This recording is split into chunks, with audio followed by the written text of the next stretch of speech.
নমস্কাৰ স্বাগতম জনাইছো সকলোকে আজিৰ দুটিমান বিশেষ নিউজ লৈ আছো আপোনালোকৰ বাবে আৰু আজিৰ খবৰ জনাব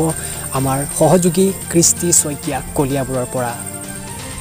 নীট পৰীক্ষাৰ্থীসকলৰ বাবে সুখবৰ প্ৰথমবাৰৰ বাবে 13টাকৈ ভাষা অনুষ্ঠিত হ'ব নীট অসমীয়া ভাষাৰ লগতে হিন্দী পাঞ্জাবী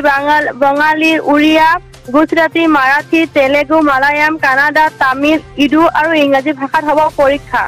কলিয়াবৰত বিলাসী বাহনত গৰু চুৰি পলাতক আসামী আৰক্ষী যদি ডালে ডালে তেন্তে চুৰ পাতে পাতে আৰক্ষী যিমানেই কঠোৰ হৈছে সিমানেই যেন চুৰে কায়দা সলনি কৰিছে এইবাৰ কলিয়াবৰ বিলাসী গাড়ী লৈ গৰু আৰু ছাগলী চুৰি কাৰ্যত নামিছে চুৰ বুধবাৰে দিন দুপৰতে চুৰে I-20 গাড়ীত গৰু উঠাই পাছত ছাগলী চুৰ কৰিবলৈ ধৰোতে কলিয়াবৰ গৰৈমাৰী গাঁৱৰ গঞাই দেখি চিঞৰ বাখৰ কৰাত গৰু লৈ গাড়ী উধাও হৈ ঘটনাস্থলী পৰা যোৰহাটত বিজ্ঞান আৰু প্ৰযুক্তিবিদ্যা প্ৰতিষ্ঠানৰ 6 কৰ্মচাৰীক বৰ্খাস্ত কৰা হৈছে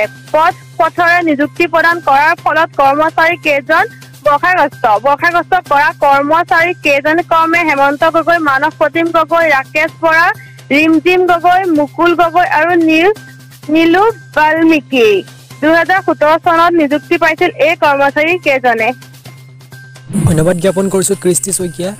অধিক খবৰ জনোৱাৰ বাবে আৰু আপোনালোকে চাই আছে বিগ নিউজ নটি যদি প্ৰথমবাৰ আহিছে চেনেলটো সাবস্ক্ৰাইব কৰিবলৈ একেবাৰে নাপাহৰিব ধন্যবাদ